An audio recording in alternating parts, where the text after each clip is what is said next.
कि अकेले में अपने सेल्फी कैमरा के आगे मैं एकदम शेरनी हूँ, बट जब बहुत सारे कैमरा मेरी तरफ देख रहे होते हैं और बहुत सारे धुरंधर परफॉर्मर्स साथ में होते हैं तो थोड़ी सी हालत ख़राब हो जाती है। Next thing I get to know is कि हर्ष इस शो में है, तो मैंने उसको बोला, मैंने कहा सुन भाई, मेरा भाई तेरा फ़ैन है। तो कहता क्या बात करो, मैं आपका फ़ैन हूँ। मैंने कहा बस डन डन हो गई बात।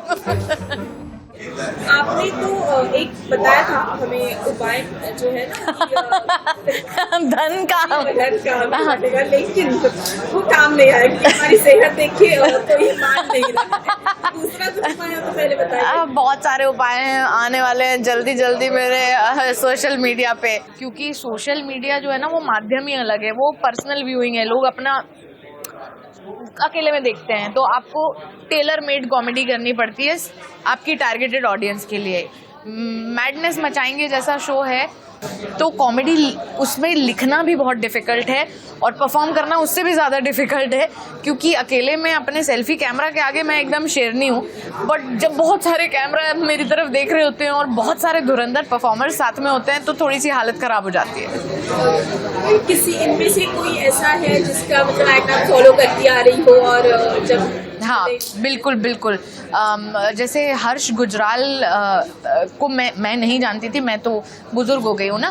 जो मेरा छोटा भाई है वो हर्ष गुजराल का बहुत बड़ा फ़ैन था और मुझे नहीं पता था कि वो किस तरीके की कॉमेडी करते हैं, लेकिन फिर मेरे भाई के कहने पर मैंने उनके स्टैंड अप देखे और मैंने कहा यार ये बंदा तो बहुत किल कर रहा है।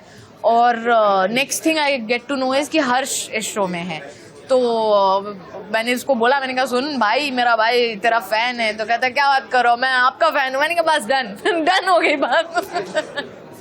जैसे कि हमें ये भी पता चला है कि मल्टीटास्कर हो आप जी, तो लिख भी लेते हो, डायरेक्शन भी करते हो जी, एक्टिंग तो माशाल्लाह कमाल की है। Thank you. और घर संसार भी चला रहे हो, परिवार है, सब कैसे मैनेज करते हो? मतलब क्या सुपर वुमन विंग्स कहीं पे लगे हुए? हाँ, मेरे 2 विंग्स हैं, उनका नाम है राहुल मेहरा और रिधान मेहरा। राहुल मेरे हस्बैंड और रिधान मेरा बेटा। और बहुत ब्लेस्ड हूँ कि मैंने सही टाइम पर बच्चा पैदा किया, सही टाइम पर उसको इंडिपेंडेंट बना दिया और अब मैं जो हूँ अपने सपने जी सक रही हूँ।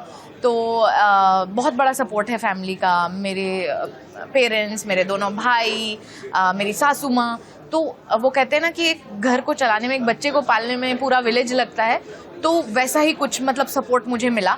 और मेरे पेरेंट्स भी अब मुंबई में रहते हैं, तो बिल्कुल घर की टेंशन्स को मैं घर छोड़ के फिर दुनिया को कॉन्कर करने निकलती हूँ।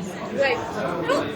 अब वो समय गया जब इंस्टाग्राम रील के लोगों को ट्रोल किया जाता था, ये क्या कॉमेडी कर रही थे, लेकिन आपने वो समय भी देखा होगा। हाँ। तब लोगों की जो फीडबैक मिलते थे या कमेंट्स आते थे, अफेक्ट होता था? सच बोलूं तो हम लोग इंसान हैं, हमको कोई बुरी बात कह देता है, भले हम उसे जानते ना हो, लेकिन वो बुरी बात, अच्छी बातें भूल जाते हैं, बुरी बात दिल से लगा लेते हैं। तो वैसा ही कुछ होता था इनिशियली कि कुछ बुरे कमेंट आ जाते थे, मोटापे पे बात करते थे लोग, या कहते थे इसको क्या ज़रूरत पड़ गई, नॉट फनी, तो ऐसे सब आ जाते थे चीज़ें, तो बड़ा दिल को बुरा लगता था। लेकिन हमेशा जितने बुरे कमेंट्स थे ना वो कम थे और अच्छे कमेंट्स ज़्यादा थे, तो मैं ज़्यादा पे फोकस करती हूँ और वो बुरे कमेंट्स को मैं इग्नोर कर देती हूँ, अनलेस कोई जेन्युइन फीडबैक हो। जैसे एक वाकया मुझे याद है कि एक व्यक्ति ने मुझे कमेंट किया था कि आपने जो वीडियो बनाया है बहुत फ़नी, लेकिन इससे रिलीजियस सेंटिमेंट हर्ट हो सकते हैं, do you want to take it down. तो मैंने इमिडिएटली उसको निकाला और मैंने उस बंदे को डीएम करके थैंक यू बोला कि मेरा उस तरफ ध्यान ही नहीं गया था। तो ऐसे कमेंट्स, फीडबैक्स वेलकम है, ट्रोलिंग मैं ध्यान ही नहीं देती। What are your do's and don't comedy करते हुए? कौन सी चीज़ है जो बिल्कुल नहीं टच करना चाहती और सोचते हो वो बिल्कुल करना? पहले शुरुआत में मैं ना बहुत ज़्यादा सटायरिकल कॉमेडी करना शुरू कर दिया था और पॉलिटिकल हो गया था थोड़ा मामला। अब मैं उससे बच के रहती हूँ, क्योंकि जिस विषय में आप पूरी तरह से पारंगत नहीं हो उसके बारे में मत बात करो। और ऐसा नहीं कि मैं साइड्स नहीं चूज़ करना चाहती, बट सिंपल फंडा ये है कि जिसके बारे में ज्ञान नहीं है ना उसके बारे में बात नहीं कीजिए, that is my only rule. तो कोई भी ऐसी चीज़ जिसको मैं नहीं जानती, जैसे फॉर एग्जांपल शेयर मार्केट के बारे में मुझे कुछ नहीं पता है, तो मैं उसके बारे में कभी कोई जोक नहीं बनाऊंगी। जैसे ये अभी रिसेंटली जो मैंने एक वीडियो बनाया है कि उपाय टोटके ये वो, तो वो अभी ट्रेंडिंग चल रहा है, अजीबोगरीब उपाय बता रहे हैं लोग, मजे आ रहे हैं और एक दूसरे को शेयर कर रहे हैं हम लोग। तो मैंने कहा यार ये अच्छा मौका है, इस पे कुछ करते हैं। तो बिना किसी की भावनाओं को ठेस पहुंचाए अगर कॉमेडी हो सकती है तो वो मैं करना चाहती हूँ। हालांकि आपका टोटका मेरे तो काम नहीं आया। टीवी पे जब ये कॉमेडी जाती है जी। तो कितना फिल्टर लगाना पड़ता है? टीवी पर बहुत ज़्यादा फिल्टर लगाने पड़ते हैं, क्योंकि टीवी पे आपको ये सोचना है कि अगर मेरे पिताजी ये जोक देखेंगे तो क्या वो एम्बैरेस होंगे या वो हंसेंगे, या मेरी माताजी अगर इस गैग को देख रही होंगी तो वो ये बोलेंगे कि ये क्या बेवकूफ़ी है। तो पारिवारिक तौर पर आपको सोचना पड़ता है कि जो भी हम करने जा रहे हैं टेलीविज़न पे वो बहुत बड़ी ऑडियंस देखेगी, और इसीलिए कुछ भी नेगेटिव नहीं होना चाहिए, किसी की बॉडी इमेज के बारे में बात नहीं करना चाहिए। तो ऐसी बहुत सारी चीज़ें।